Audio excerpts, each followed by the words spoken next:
Hoje eu tenho uma palavra importante, uma palavra interessante para eu e você estar discutindo. A palavra de Deus diz assim: se Deus é por nós, quem será contra nós? Mas quando você escuta essa palavra, você percebe que você tem dificuldades, que você tem problemas, que você passa por situações difíceis. E como que a gente pode interpretar essa palavra no meio de tantas situações complicadas que a gente vive, que nos arrodeia? Como que a gente pode viver essa palavra, sendo que a gente está numa circunstâncias dolorosa da nossa vida, que passa por tristeza e decepções dia após dia? É isso que nós vamos explicar. Eu vou baixar um pouco aqui para não ficar estourando o áudio. É isso que nós vamos explicar e é isso que a gente vai conversar agora sobre esse assunto. Olha só, em Romanos 8, no capítulo 8, no versículo 31, vai começar dizendo dessa forma: que diremos, pois, a estas coisas? Se Deus é por nós, quem será contra nós? A gente encontra o mesmo lá em Salmo de Davi, né? Aquele que nem mesmo a seu próprio filho poupou, antes o entregou por todos nós, como nos não dará também com ele todas as coisas? Tá ok. E analisando a vida atual, a gente sabe das nossas dificuldades, a gente sabe dos nossos problemas e sabe de como que é difícil a gente colocar essa palavra no nosso dia a dia. Só que tem uma situação aí que a gente começa a perceber quando é enviado Jesus Cristo à Terra. Ele, antes de ser glorificado, olha só que interessante, antes dele ser glorificado, ele teve que passar por situações dificultosas. Antes de Jesus obter o seu reino, ele teve que passar por todos os martírios que está descrito aqui na Bíblia. Ele teve que passar por fome. Olha só, Jesus jejumou, Jesus passou sua vida em oração, sua vida em montes. Jesus Cristo, ele não tinha casa, ele não tinha onde deitar a sua cabeça e dizer: eu tenho um teto sobre a minha cabeça. Além disso, ele sofreu todos os martírios pela humanidade para poder obter a certeza de que aquilo que ele estava fazendo futuramente iria trazer um benefício para as pessoas. Então, a partir daí, a gente começa a perceber o nosso lado, as nossas dificuldades. Porque mesmo a gente dizendo: se Deus é por nós, quem será contra nós? A gente tem que entender que passaremos sim por dificuldades, por tribulações, por situações complicadas. E essas provas são as provas que fazem a gente conseguir ir além do que a gente imagina. Depois de ter vencido essas provas, aí o Senhor libera aquilo que ele propôs em seu coração, né? Eu digo isso não só para você, mas para mim também, porque eu também passo por situações que eu fico, rapaz, é difícil entender essa palavra. Mas quando a gente observa a vida de Jesus, a gente começa a compreender que aquilo que a gente passa é muito pouco em relação ao que ele passou para com que a gente pudesse ganhar a salvação.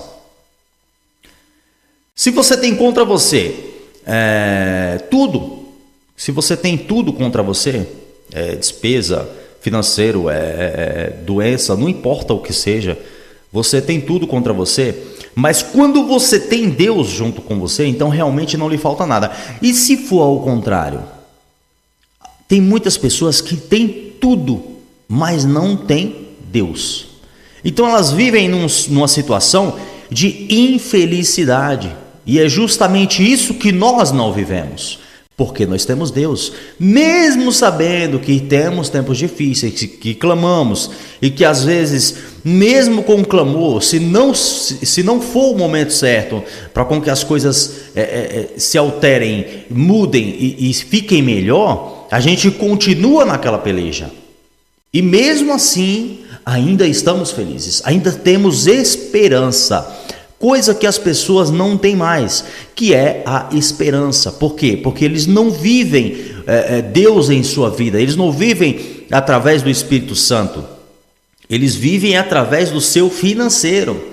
E aquilo que você compra hoje, amanhã não tem mais valor. Se você compra um celular de última geração, se você compra um carro do ano, o ano que vem vai lançar um outro mais bonito. E aí o que você vai fazer? Ou você compra aquele carro que é mais bonito, ou então você vai ficar se lamentando porque você não conseguiu conquistar. A nossa vida aqui na Terra, ela passou a ser uma vida, não é mais espiritual, mas sim uma vida de conquista. Tudo gira em torno daquilo que você conquista. Hoje falam para os filhos, tenha faculdade, tenha estudo, tenha isso, tenha aquilo, mas é muito raro as pessoas dar notoriedade para um adolescente que queira ser pastor, por exemplo, um adolescente que queira falar do evangelho, por exemplo. E não, meu filho, você precisa de correr atrás dos seus estudos. Os seus estudos é tudo na sua vida, mas na verdade não é os seus estudos que é tudo na sua vida. O que é tudo na sua vida é a graça de Deus. Se você tiver a graça de Deus, aí sim você tem tudo na sua vida. Então, a gente tem que pensar. É necessário ter estudo? Sim, é necessário ter estudo. É necessário a gente ter um financeiro? Lógico que é necessário a gente ter um financeiro. Porém, as coisas elas vêm naturalmente, porque na pregação de Jesus, na pregação do reino, quando ele ia nos montes fazer pregação e tal, não tinha esse negócio de, gente, eu preciso de ajuda. O Senhor nunca falou, gente, eu preciso de ajuda, eu preciso de dinheiro, eu preciso que vocês dizimem e ofertem. Não, o Senhor, ele simplesmente fazia o seu trabalho. Ele sabia qual o propósito que ele veio na terra e ele cumpriu esse propósito. Qual que era a intenção de Jesus? Era mostrar para as pessoas que ele, cumprindo o propósito dele, nada lhe faltaria. E nada faltou ao Senhor. Pelo contrário, houve festas aí que foram de esbanjar, festas bonitas que você demonstra na Bíblia. Quando fala sobre a Santa Ceia, como que foi escolhida a Santa Ceia, que o Senhor falou, vai lá, você vai encontrar fulano e fulano vai te dizer onde é que vai ser o lugar da Santa Ceia e ponto. Porque a sua fé, aquilo que ele sabia que era verdadeiro, era justamente aquilo que ele estava fazendo. E nós devemos fazer a mesma coisa. A gente tem que saber aquilo que é verdadeiro na nossa vida. A gente tem que saber o que é para ser natural, o que a gente tem que ter como busca espiritual. Porque se a gente busca o espiritual, o material, ele vem nas suas costas. O material ele é entregue nas suas costas. A palavra de Deus fala que as bênçãos do Senhor, elas nos acompanharão. Ela não diz que a gente vai ficar procurando e caçando as suas bênçãos. Ela diz que as bênçãos do Senhor, elas nos acompanharão. Elas irão ao nosso encontro, elas irão ao nosso caminho. Imagina só que situação.